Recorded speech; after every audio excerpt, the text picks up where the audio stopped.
Sir வணக்கம். Ganesh, phone மூலமா அங்க இன்ஸ்பெக்டரை கான்டாக்ட் பண்ண முடியல. அங்க என்னதான் நடக்குது? சார் நான் சொல்றதை விட பாதிக்கப்பட்ட லேடி சொல்றது தான் சரியா இருக்கும். நான் ஃபோனை அவங்க கிட்ட கொடுக்குறேன். சரி, அவங்க கிட்ட கொடுங்க. இந்தாங்க மேடம். ஏசி சார் லைன்ல இருக்காரு, பேசுங்க. பேசுங்க மேடம். சார் சொல்லுங்க சார். என்னமாச்சு?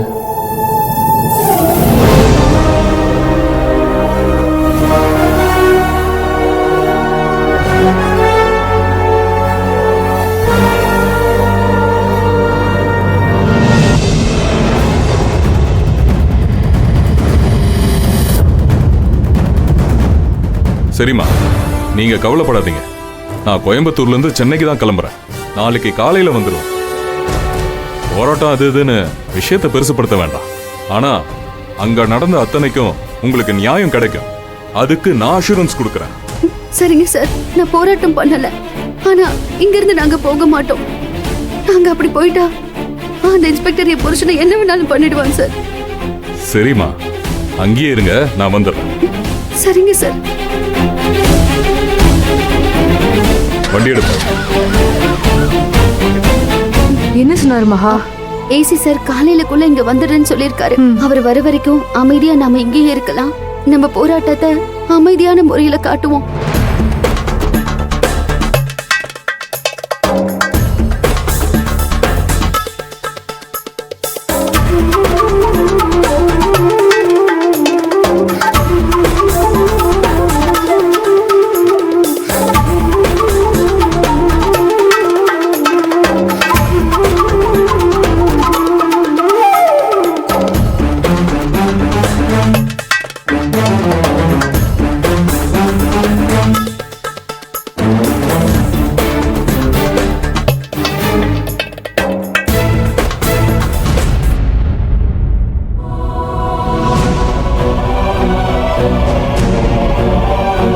உண்மையிலேயே ஏசி சார் இங்க வருவாருன்னு நினைக்கிறியா? ஆமா, எனக்கும் அந்த சந்தேகம் இருக்கு மகா. ஏன்னா போலீஸ்காரங்க போராட்டத்தை அடக்கிறதுக்காக ஜனங்க கிட்ட ஒரு மாதிரி பேசுவாங்க. ஆனா அவங்க தான் டிபார்ட்மெண்ட் ஆளுங்களை விட்டு கொடுக்க மாட்டாங்கம்மா. நான் அப்படி நினைக்கல. நேத்து என்கிட்ட பேசினவரு ரொம்பவும் பொறுப்பா பேசினாரு. கண்டிப்பா அவர் இங்க வருவாருன்னு எனக்கு நம்பிக்கை இருக்கு. அது மட்டும் இல்ல, நம்ம எல்லாரும் போராடணும். அது ஒரு உயர் அதிகாரி பார்வைக்கு போய் அவர் என்ன மதிச்சு போன்ல கூப்பிட்டு என்கிட்ட பேசினாருல்ல, இப்போதைக்கு அதுவே நமக்கு கிடைச்சிருக்கிற பெரிய வெற்றி தான். அதோட இங்க நடக்கிறதெல்லாம் பார்த்து இன்ஸ்பெக்டருக்கும் ஒரு பயத்தை உண்டு பண்ணியிருக்கோம். அதனால அவர் மேல அவன் கை வச்சிருக்க மாட்டான்னு நம்புறேன். ஆனா இங்க பாரு, இவ்ளோ பெரிய போராட்டத்தை பண்ணிருக்கோம். ஆனா இப்ப வரைக்கும் ஸ்டேஷன் கதவை கூட அவங்க திறக்கல. என்ன ஏதுன்னு எட்டி கூட பார்க்கல. ஆனா அவங்க பயந்து கூட திறக்காம இருக்கலாம்ல. அவன் எதுக்கெல்லாம் பயப்படுற ஆள் மாதிரி எனக்கு தெரியலனா.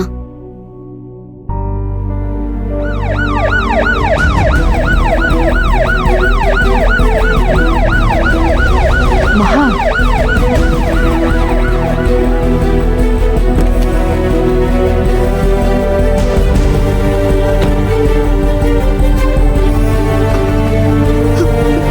சார், இங்க மகாலட்சுமின்றது யாருமா? நான் தான் சார். நான் அசிஸ்டன்ட் கமிஷனர் வாசுதேவன். நேத்து நைட்டு நான் தான் உங்ககிட்ட பேசினேன். நான் நைட்டே உங்க விஷயத்தை கேதர் பண்ணிட்டேன். அதனால தான் நைட்டு முழுக்க டிராவல்ல இருந்தோம் நேரா ஸ்டேஷனுக்கு வந்திருக்கேன். Thank you sir. நீங்க உங்க ஹஸ்பண்ட பத்தி கவலைப்படாதீங்க. அவருக்கு எந்த ஆபத்தும் வராம நான் பாத்துக்கிறேன். Thank you sir. நன்றி நான் சார். உள்ள போய் என்னன்னு பார்த்து பேசிட்டு வரேன். Okay sir. சரியா? தேங்க்யூ. சரிங்க கொஞ்சம் சார். சொல்லுங்க.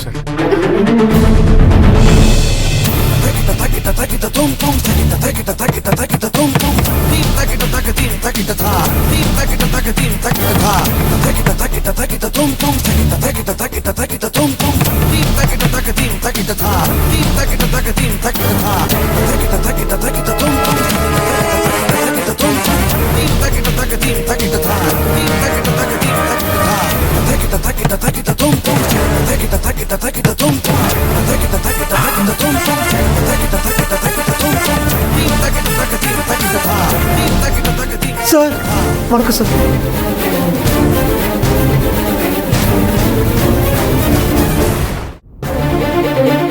சார் ஏய், ஓகே சார்.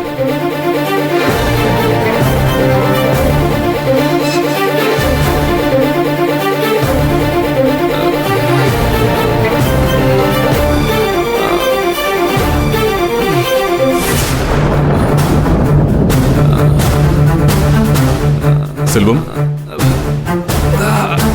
செல்வம்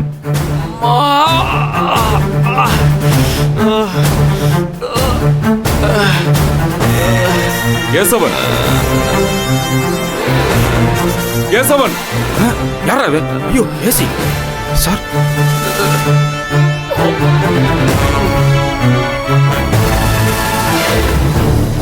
சார் அங்க என்னையா பாக்குற? இந்த ஆளை என்னையா பண்ணி வச்சிருக்க?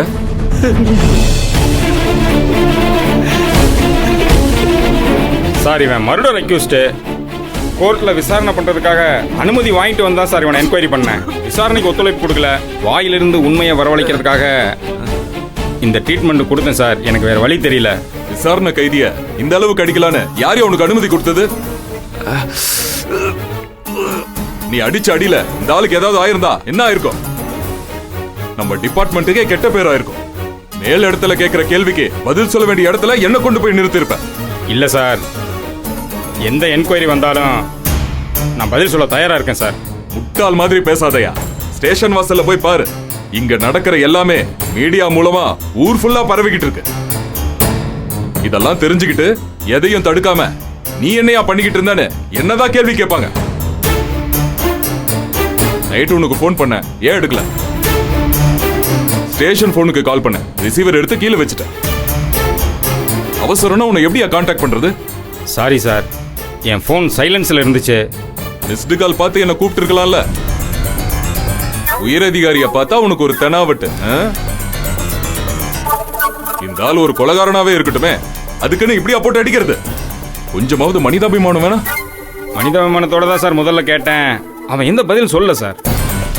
அப்புறம்தான். நல்லவ மாதிரி நடிக்காத.